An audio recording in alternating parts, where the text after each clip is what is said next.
It's early April, and that could mean only one thing. We're doing something different and giving you a little preview of the Masters. Diamond Diehards is on.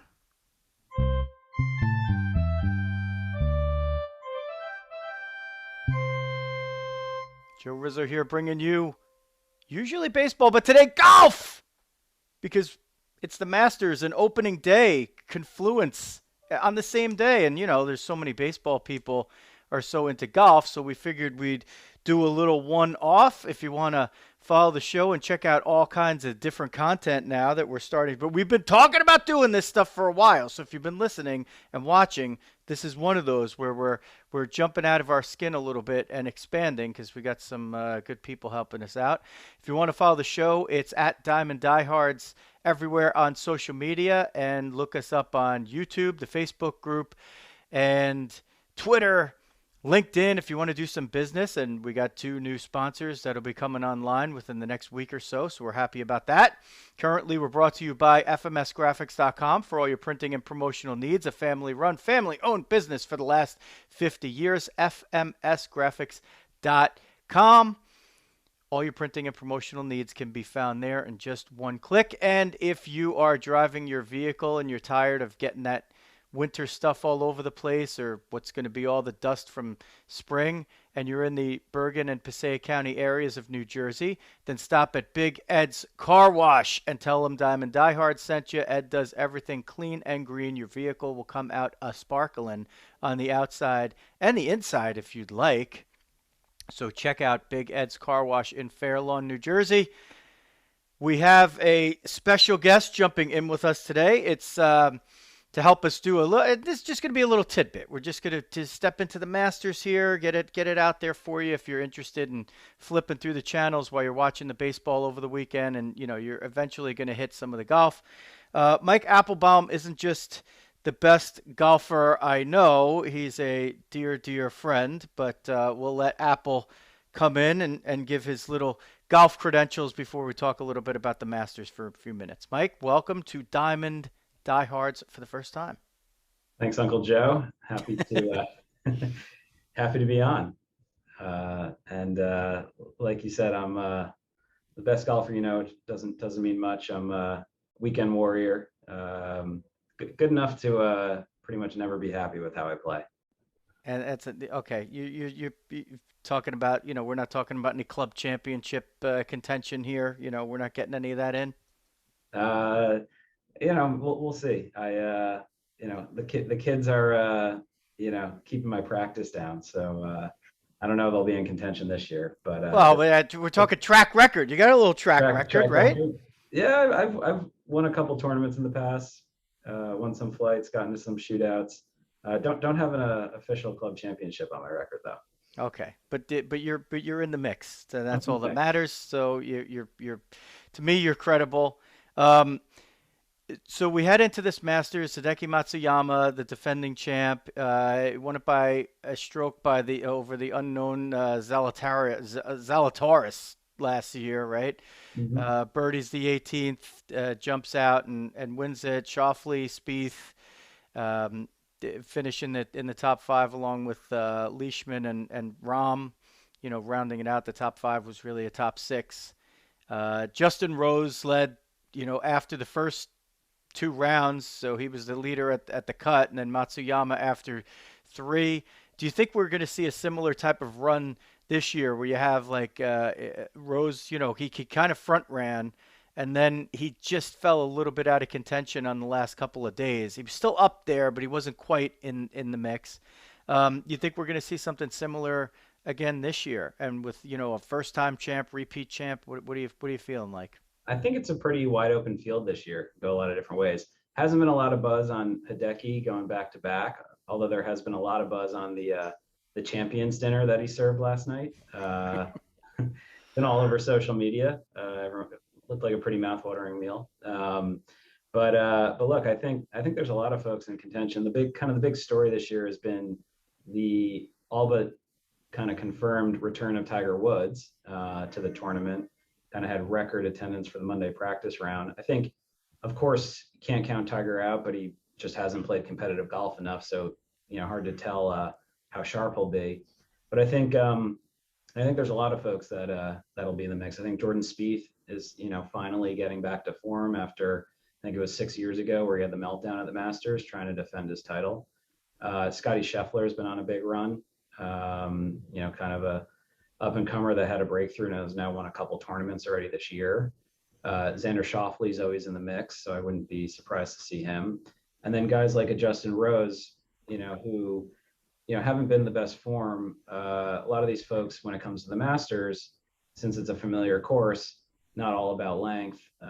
Guys like Justin Rose usually make a strong appearance, so I could definitely see him being in the mix as well. It's interesting if you look at, and I just happen to have DraftKings lines pulled up here. Betting wise, Koepka and Spieth are the 10th and 11th choices. It is hard for me to get value out of golf because it's such a big field, and you're trying to pick a needle out of a haystack, and there's just so many people that can win. So when you got John Rahm is the favorite at 10 to 1. It still feels kind of difficult to find me that it's actually good odds, good value Yeah. for him at 10 to 1. So to me, like you start digging a little bit down lower, and I guess I sort of mischaracterized Kepka as being 10th, but he's one, two, three, four, five, six. He's among a group of like five golfers that are like the sixth favorite at 20 to 1. With Xander Schauffele, he was my pick last year, and he melted down, right? Like, didn't he Yeah. have that bad hole? Well, one bad hole basically cost him the tournament. Yeah. So I feel like he's a guy that's going to be in contention this year. But Matsuyama's 35 to 1 to repeat.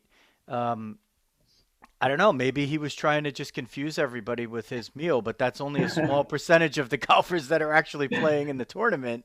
That would have been served his gourmet traditional Japanese meal at the dinner on Tuesday night. If you have to pick Tiger to make the cut or not make the cut, is it just a complete crapshoot?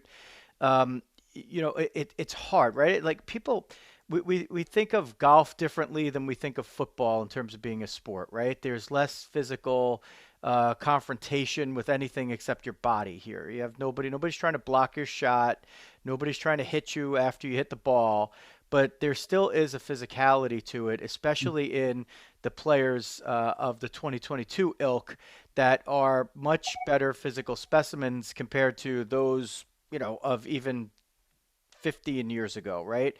So for Tiger to have that horrible accident, less than 2 years ago, and to come back, like, is there really more of a physical toll for him that's the X factor than anything else, or because he's such an expert at Augusta, is there like if anybody could get around it, is it him? I Yeah. want to see where you sit on that one. Yeah. Look, I think, Tiger, for me, it's really just how crisp is he over 4 rounds because he hasn't been in competition. I think physically he wouldn't enter the tournament if he didn't feel like he can make it through 4 full rounds. And we're just talking about making the cut, so it's really 2 rounds to make the cut. I think if he absolutely is going to be one of the best competitors in the tournament, just based on his track record, his history, knowledge of the course, and ability to win. So for me, it's really just is he crisp having not played? If you look at the little run he went on after he recovered from his fusion back surgery a couple of years ago, he wasn't super solid, and then he kind of built to that Masters win. Coming in second, I believe, at the British Open, coming in second to Brooks Koepka at the PGA Championship, then finally breaking through in the fall at Eastlake with the win at the Tour Championship, which then built around over the offseason to the win in 2019 at the Masters. But it took him half a season to kind of get into proper form over 4 rounds to actually win a tournament. So for me, it's more just, can you really just not have played competitively for that long and then just jump right back in there? That for me is the big thing. TBD. If he's crisp, there's no reason he can't compete and actually be in contention come the weekend. Yeah, Fred Couples thinks that he could very well be on the leaderboard here at on Sunday, and if he gets that far, and then Couples said, he likes his chances because who competes more than Tiger, Yeah. and he's not, he's the one guy that, sort of, if anybody's going to be intimidated by anybody, um, it's everybody else by Tiger, right? I Yeah. mean, it's that's just kind of the way Yeah. that it works. He's just won so much and so often in such big spots. He reportedly only missed one fairway in the practice round the other day, but what I'd really look for is just chipping and putting. To me, that's what's going to determine whether he's on or not. Is if he can make some putts then and those kind of 4 to 7 footers that really matter. So if putting is the thing that makes or breaks you in the Masters, can we just take Bryson DeChambeau and just like is he a toss as we would say in horse racing? I mean, Yeah, he's literally the worst putter on tour, right? By statistical measure. yeah. Well, look, ever since he kind of labeled Augusta par 67 for him, it's kind of been his downfall. I don't think he's been that in contention ever since then. So, look, he's got a lot of talent, so you never know. But it kind of wouldn't be on my top 5 to 8 folks that would be in contention. Yeah, for me, I think I'm making him a toss. Like they're trying to give you the odds boost on DraftKings, but I'm not buying it. I just think you got to putt to win this tournament, and unless he's just like he could do all the other stuff, but unless he puts out of if he puts out of his mind, he could win. Yeah, But he's going to have to really front run and build a lead. And just be able to hold on to it. Like I don't see him being in contention and moving up a leaderboard like on the I last agree. day type of scenario. Yeah. You gotta, give me your top three picks, and then your winner out of those top three. Sure. I could save everybody the drama and say Brooks Koepka for you. I could do that, but I'm not gonna do that. So for my top three, I'd go Jordan Spieth, Colin Morikawa, and Scotty Scheffler. And I'd like to see. I think you'd see Jordan Spieth breaking through finally this week. Okay. So you're going now. Do you have one from from out of the clouds, an extreme long shot that you think might be able to surprise or come up on the leaderboard or sometimes even steal this tournament, right? Like we've seen people come out completely out of the blue and just steal this tournament, right? Yeah. So for that, maybe someone like a Bubba Watson. You never know, and they could kind of show up and play well. Or even like a past winner like Patrick Reed could show up and play really well. Yeah, Um, I sort of like the Patrick Reed idea, like, because everybody hates him, and I think like that usually makes his odds a little bit more, a little bit longer, so I get more value out of him. But the guy that I'm picking out of the clouds, my small bet for big value is Charles Schwartzel. It always is. Um, and among the favorites and the more common people, I think Schauffele is the guy. Xander Schauffele is the guy that can break through this year, and I do like your guy, Brooks Koepka, and I think Patrick Cantlay. I think those are my sort of top three. Charles Schwartzel with the boom, and I think Schauffele is going to be my guy. He's going to be my overall pick. So how did we do? Did we keep it in time? We got everything in that we needed to get in. I think we did. Nice and efficient. All Um, right. one more name I would say just to kind of look out for. Who had been playing well, has won a tournament this year, and that's Daniel Berger. One more guy to take a look at. Oh boy, The yeah. issue with him though is will the putting be there? That's the question. Well, that's a tough one. See, though, all the guys that I picked, I think I picked pretty good putters out of all the guys that I picked. I don't know. I don't know if I probably should have done a little more research, but I think I picked putters out of the guys that I picked there and veterans. Oh wait, there was somebody else too that I had in the back of my head. Ah, forget it. I don't know. It was somebody else that I thought was prime. Maybe I did. Maybe I picked the right guy. I had it. And I had done it in my research. I forgot to write it down. Whatever. I could put it in the comments or on social media. If you want to follow us, check it out at Diamond Diehards everywhere.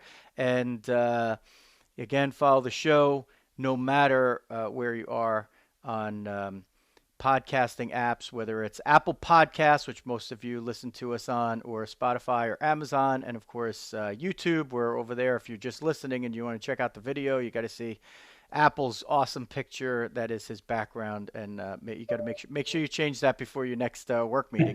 That's a big thing. So that's gonna do it.